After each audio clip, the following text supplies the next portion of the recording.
and good afternoon, or good noon. It is time for our Friday Lunch and Learn. I'm so glad you joined me. I appreciate you so much. I was talking to a lady earlier this morning, and I asked, as I always ask, how did you come to find out about me? And she said, I watch your Lunch and Learns. And I said, oh, well, thank you so much. Could you comment or just let me know that you're here? Because sometimes it looks like nobody's watching. And I know that's just not true because we see one or two or whatever. And then we see a lot of shares, but because of your settings, I don't know who you are, which is fine. But just thank you so much for doing that. So today we're going to talk about anemia. Now, this is kind of close to my heart because I have family members that are showing anemia on their blood work.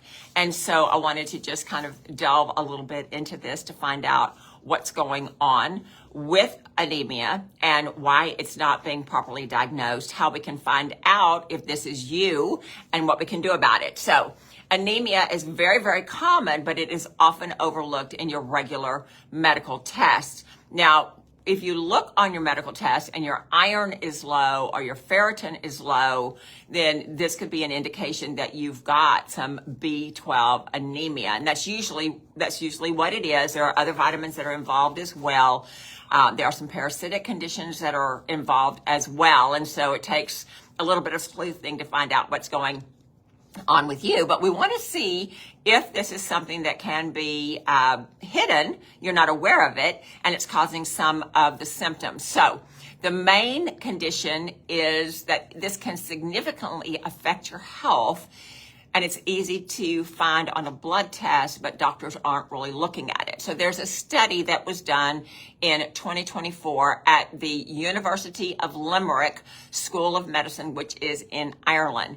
And it found that physicians do not adequately screen for anemia. The retrospective cohort study studied 112,181 different adult patients aged 18 and older. It found that 12% of the patients had anemia, which was much higher than was expected. The study also revealed that anemia was significantly higher in women in the 55 to 59 age group.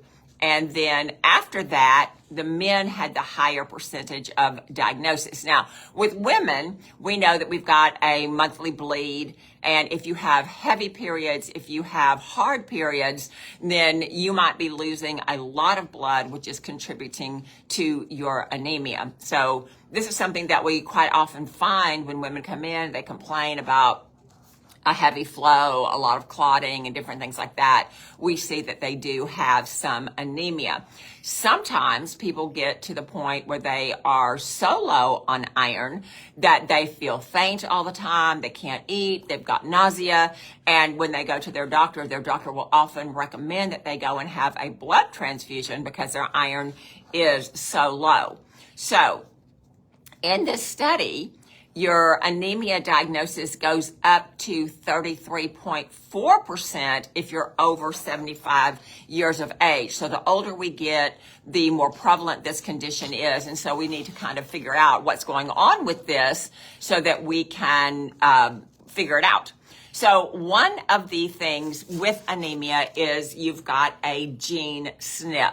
Now, what is a gene SNP? It is, I can't remember exactly, SNP. I can't remember exactly what it stands for, but it is a DNA break in the DNA. So you get your chromosomes from your mama, you get your chromosomes from your daddy, and they mesh together. Sometimes one of them is broken. Sometimes, I think there's 26. I'm not quite sure about that, but there's multiple chromosomes. If you have, your mama has a broken one and your daddy has a broken one and they match, then you're really broken in that particular DNA strand. So one of the things that we know with anemia is if you have the MTHFR SNP, this means that you do not metabolize your B vitamins, your B12 and your folate and that kind of thing. And so there's this, you can Google it. You can Google MTHFR. And the word is about this long, and it sounds like I'm cussing if I say it. So if you just Google those letters, you can look at that and kind of decide if that makes sense to you. But we do have, ta-da! I know it's all white. You can't really see a whole lot. This is a DNA sample collection kit. Now, I know the doctor that this goes to. He's in Austin, Texas. Your DNA sample is not going to tell you about your heritage, all right? But it will tell you about your DNA SNPs. Steve and I did this a few years back. Your DNA does not ever change. It's what you were born with. And so we wanted to see what was going on with our DNA and that kind of thing. And so we did the mother load of all the tests that you can do. And we found out that I have one copy of the MTHFR SNP that is not quite right. That doesn't mean that the whole gene is broken. It just means it works at about 30 to 50% of what it should.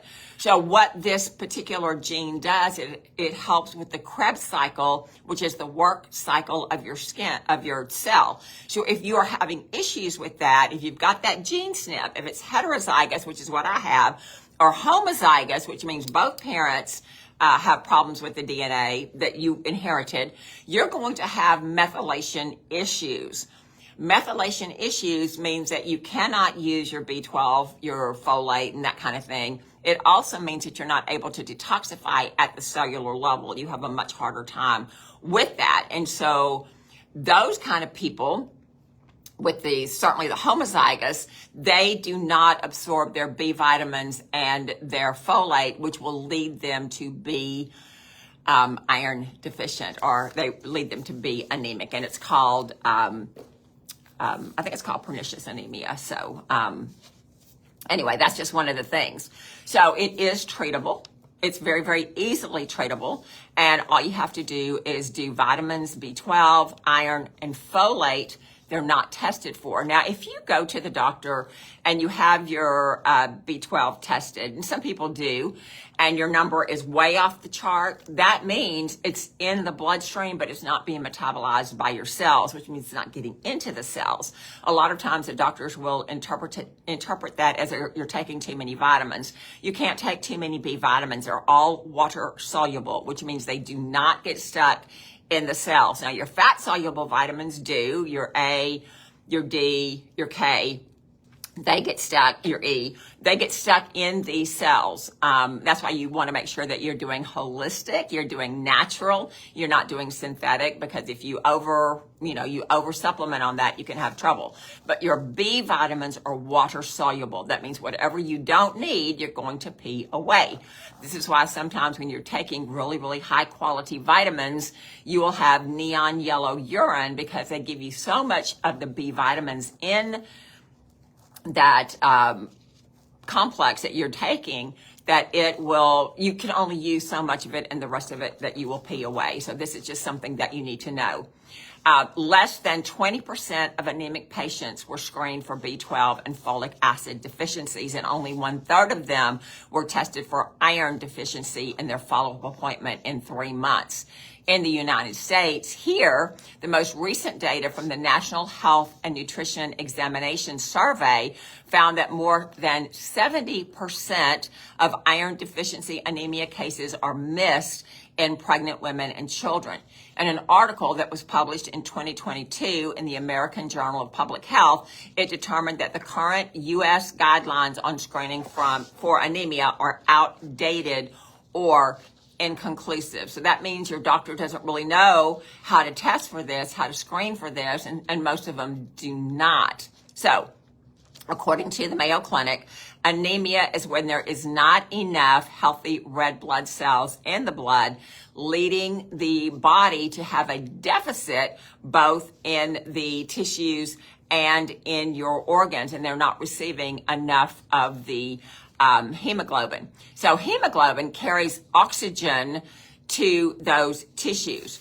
Hemoglobin is part of your red blood cells, and iron is an essential part of that. And so if you've got this anemia thing going on, low iron going on, then that means your blood cells are not carrying enough oxygen to your tissue, which means that you're going to be very tired, you're going to be very fatigued, you're going to have some issues. So this can include nutritional deficiencies, chronic diseases, digestive disorders, and those kind of things. Now, almost 100% of the people that we see have fatigue issues and have digestive disorders. So that leads me to believe that more people than we know are dealing with anemia. Now, I had a young lady who, as I said earlier, had the heavy periods, the clotting and that kind of thing, and we started her on a iron supplement. And I asked her after a couple of weeks how she was feeling, and she said that she really noticed that when she was running, she was not so fatigued. Well, I wonder why. The iron helps the hemoglobin carry oxygen to the tissues. So your tissues are not being starved because of the anemic condition. All right. So we need to look at that. And if that's you, then that might be a heads up that you need to get some iron supplements and work with that. Now, a lot of people don't want to do iron supplements because they say it makes them constipated. If you do a bioavailable one, it will not make you constipated. So with anemia, as we are talking about, iron deficiency is one of the primary causes. So it's definitely necessary for hemoglobin. It also is usually as a result of heavy periods or GI bleeding, GI tract bleeding. You may know, you may not know. So if you have an ulcer, you probably have GI tract bleeding. If you've got something going on in the colon and you've got bleeding there, that can lead to that as well. And it also could be diet related, that you're not eating enough iron-rich foods so that your body can absorb the iron. So there's also trauma can lead to your body being anemic. So how many of us do not have trauma in our lives? We all do to a certain extent. And so this is why we're always so much on getting enough rest, getting enough relaxation, making sure you get the right kind of nutrients, making sure that you do the right kind of vitamins and minerals and that kind of thing. And so vitamin deficiency anemia is caused by a dearth of these vitamins, B12, folate, and B6, okay? B6 is a B vitamin that helps with your adrenals. Your adrenals are used when you are in stress. So you've got adrenaline, you've got cortisol, you've got all those kind of things. And so if you have a lot of stress in your life, you could be depleting your B vitamins in that. So what we have here in the clinic are two of our wonderful vendors that have very good, very, very good bioavailable sources if you have that problem, that anemia problem. So this one is a spray. It is a liposomic spray. So what does that mean? That means it has in the formulation, it's coded so that your body knows exactly where to put it and exactly what to do with it. So there's no waste. Okay, so you're not taking the vitamins and they're going through the digestion and they're going through the first pass of the liver and you're losing some of what you're taking. This is a spray. You spray it right into your cheek. All right. And, or under the tongue, it goes right into the bloodstream and the bloodstream takes it to where it needs to be. Now this one has your folate, your B12 and your B6. So it has everything in it that you need and it's very, very bioavailable. This one is a lozenge. Okay. So you put it right under your tongue and, it has also your folate and your B12. Very, very bioavailable. And that's what we want. And so we've got these things in the clinic. I do them. I do both of them. I don't do them both together, but I do both of them because I have that heterogeneous SNP for the MTHFR. So we need to know that it's really available and it's not expensive and anybody can get this. So there are different kinds of anemia. So there's the vitamin deficiency that we just talked about. There's hemolytic anemia, which is a type of anemia where the red blood cells are destroyed faster than they can be produced, which leads to a shortage of red blood cells. Now, I didn't bring it in today, but we also have a formula that works on the bone marrow to have you produce more better quality red blood cells, white blood cells, lymph cells, all that kind of stuff. So if that's something that you have hemolytic anemia, then we've got a solution for you. We've got aplastic anemia, which is very rare but very serious. And this occurs when the body fails to produce enough blood cells, red blood cells, to do what the body needs to do. There's also sickle cell. Now, you may have heard of sickle cell anemia. This is a genetic form of anemia in the red blood cells, where they become rigid and sticky, and it leads to blood vessel blockages, and so you're not getting the oxygen and that kind of thing. Again, this is genetic. We can do the genetic test and find out if this is you. And so there's, all kinds of things that we can look at. There are chronic diseases that lead to anemia: kidney disease, cancer, rheumatoid arthritis. All right. All of these can lead to anemia because of decreased production or increased destruction of your red blood cells. So we see a lot of kidney disease here in the clinic. We see a lot of chronic autoimmune disease in the clinic. So if this is you, if you have this or you know somebody who has this, it would be really good to take a very good multivitamin, multimineral that has iron in it. Failing that, it would be good to supplement with an iron supplement to help you to be able to have enough iron to be able to do what needs to happen. So pregnancy anemia can occur because of the increased blood volume and the baby's need for extra iron to support the fetus. Now, I'll tell you a funny story about this. I've had 2 babies. And when I had my first baby, I was sick 100% of the first trimester. I mean, I would throw up 3 or 4 times a day. And after I threw up, I was good. But I really got to where I thought I was turning into having an eating disorder because I vomited so many times during the day. After that first trimester, I was golden. The pregnancy was good. The birth was good. Everything was good.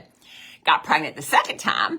And I went to the doctor, and the doctor said, "Oh, you've got some anemia. We need to give you an iron pill." So he did. I took one, and I was immediately sick. And my late husband just looked at me and said, "Oh, no, we're not going to do this again." And so we didn't. And I didn't have any more sickness during that pregnancy. But apparently I was a little bit anemic. And so we've got some holistic remedies that I didn't know about back then. But if you take iron, especially if you take it on an empty stomach, it can make you sick. So we don't want to do that.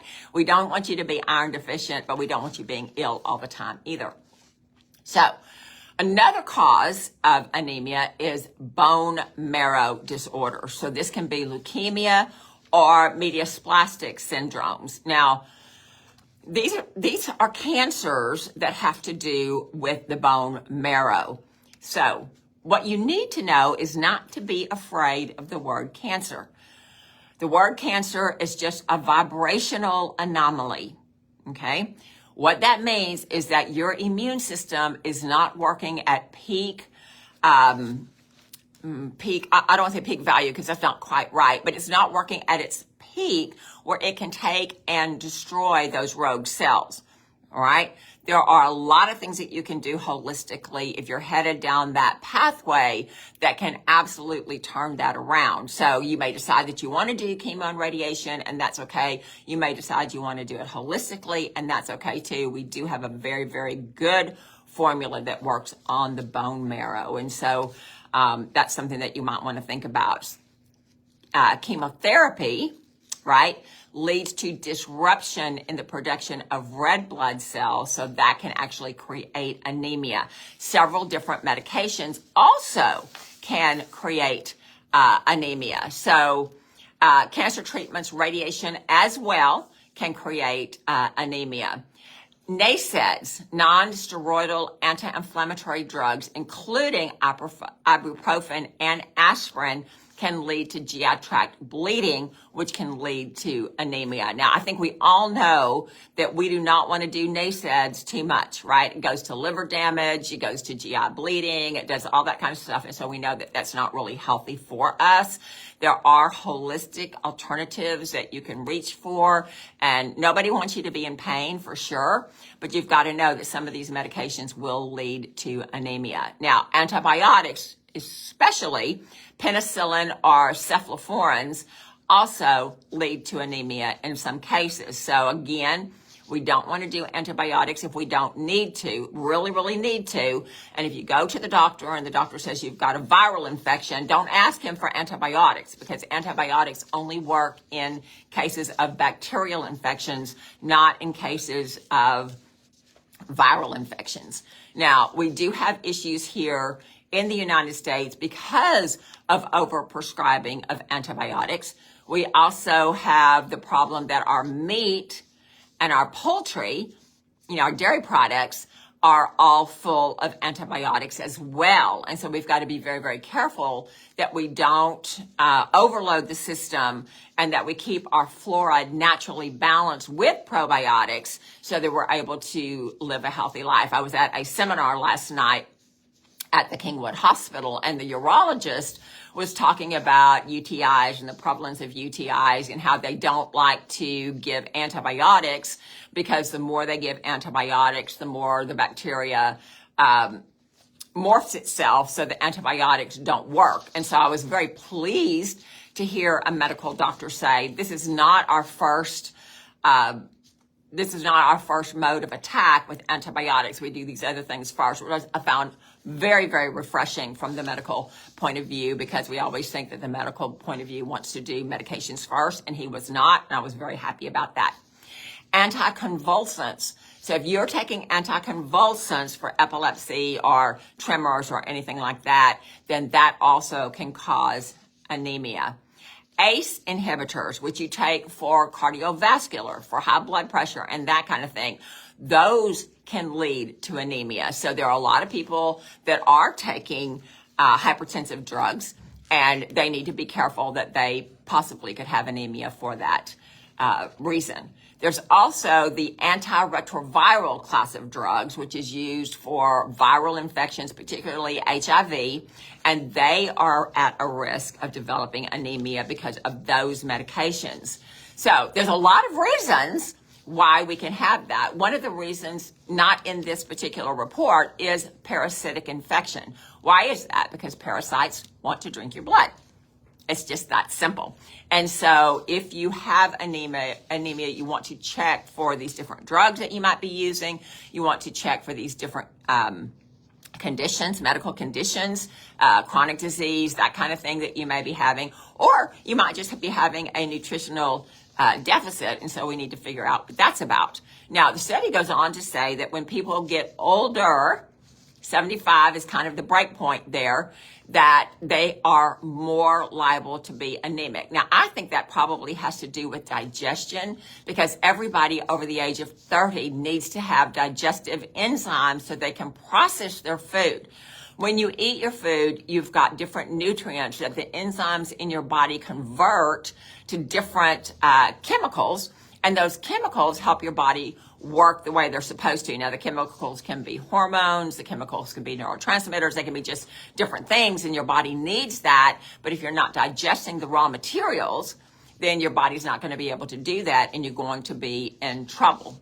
A lot of times when people are older, they quit producing hydrochloric acid. When they quit producing hydrochloric acid, the stomach does not have the pH necessary to digest the food. So that's something that everybody needs to be aware of, especially the older you get. If you are vegetarian, all right, you're going to have probably more anemia than maybe somebody else, because your folate and your iron, let's say your iron particularly, comes from your red meat. It also comes from eggs. Your B12 comes from eggs. And so if you are a vegetarian, you do not eat meat, you do not eat eggs, then you need to really take a good supplement, because you're not getting anything that you need in your diet. So according to a study published in Blood, anemia is a risk factor for poor cognitive function, mood disorders, cardiovascular disease, and insomnia, as well as more frequent and longer hospital stays. It's also associated with reduced executive function performance. Low hemoglobin levels are also associated with a higher risk for falls and fractures, which are common among the elderly population. There is also some evidence that says anemia serves as a marker for mortality. So that's really a heads up. So if you are anemic, we really need to help you with this, because your body just cannot function if you are anemic. It does not have the wherewithal to get the oxygen to your tissues and your organs. And we all know what happens when we stop breathing, right? We don't want that to happen, and we don't want your organs to stop breathing or your tissues to stop breathing. Physical symptoms of anemia include fatigue, weakness, shortness of breath, and an irregular heartbeat. Now, I thought this was interesting that I was studying this week because I happened to see a live video of a friend, and she was walking. She wasn't running, she was walking, but she was very, very winded. And when I was watching the video, I thought, I'm a little concerned because she's very winded and she's just walking. And she wasn't power walking, she was just walking. And so I know some of us have a hard time doing two things at once, walking and chewing gum and that kind of thing. But really, you should be able to walk and not get winded. All right, so that might be a heads up. If that's you, that might be a heads up that you need to check your iron stores. All right. So irregular heartbeat is another symptom. So the lack of oxygen in the blood can lead to persistent tiredness, and people may experience difficulty in breathing even with mild exertion, says Dr. Ramit Singh Samboil, a general physician and head of emergency medicine at the Metro Hospital and Hearts Institute. He says the heart may work harder to pump more oxygenated blood. And we don't know the number of beats your heart has, but we do know that there is a limited number. So if you're working your heart too hard because of anemia, then that's why it may be a marker for mortality. Pale or yellowish skin also is due to hemoglobin levels. Cold hands, cold feet, and headaches are also common physical symptoms of anemia. Cognitive disturbances may include brain fog, concentration issues, lightheadedness, and dizziness. Mental disturbances may surface as mood disorders or irritability. So how many of us have irritability from time to time? We all do. So that might be, we might just need to make sure we're taking a multivitamin for sure. Then we might need to add an iron supplement to make sure we've got that oxygenation that we need, and so we're not irritable and we don't have those mood challenges and all that kind of stuff, okay? Anemia due to low levels of B12 or folate may cause a sore tongue, cracks in the side of your mouth, or mouth ulcers. All right, a deficiency of these vitamins can also lead to memory and vision issues, problems with balance and coordination, and also numbness in your hands and feet. So that might be you. I don't know, but these are some really common symptoms that I can think of a dozen people that have all of these things. And so I'm going to reach out to them and say, hey, let's check and see if you have anemia. According to the National Library of Medicine, the underlying cause of anemia is a nutritional deficit. Simple dietary changes can help appease the symptoms and ameliorate the weaknesses. Iron-rich food include animal protein, right? So if you're a vegetarian, you're not getting animal protein, and you're not going to be getting these vitamins from your vegetable protein. The doctor goes on to say, you need a bioavailable source of iron for it to be useful for your body. This is Dan Gallagher, who is a registered dietitian at the Engel Nutrition. All right. Most forms of fortified iron are not bioavailable, which means your body is going to struggle to utilize it. So this is when you get something in a box or a package and it says iron fortified, you're probably not going to be able to use it because it's not in the right form. Hemi-iron, found in animal products, is the most easily absorbed by the body. Non-hemi-iron, found in plant-based foods such as lentils and beans, is not easily absorbed.